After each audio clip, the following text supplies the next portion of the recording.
Manufacturing Day 2019 is here, and we just wanted to say thank you so much for giving us this opportunity to work with you all.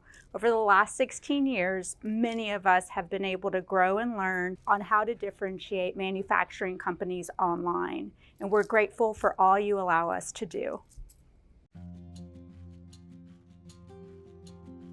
And one of the most exciting pieces is that manufacturing is this out-of-sight engine of the U.S. economy that a lot of people don't understand is all around them, and we get to work and partner with those people. We have continuous education throughout the year to really make sure people feel comfortable with the products and services that they're marketing for our clients. You know, our team is really passionate about helping, build businesses up all over the country. So I think that's what makes us unique and special.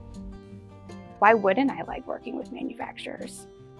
Everything that we do and everything that we use, like whether it's traveling on an airplane or from the chairs we sit at, the computer that we use to email someone, all of the parts and bolts and nuts and steel. These functional components that we interact with all the time.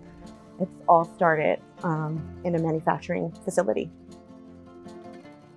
One big part of it is that it helps people here in the States, remain employed. There's so many things in our lives that we take for granted that the manufacturing space delivers so much value to all of us, and so it's neat to be able to work with those people, to see the challenges and the problem solving and the ingenuity that they bring to the United States and to this economy and to the world. Manufacturing is really core to who we are as a company, and in my opinion, it's core to what we need to continue to be. Happy Manufacturing Day!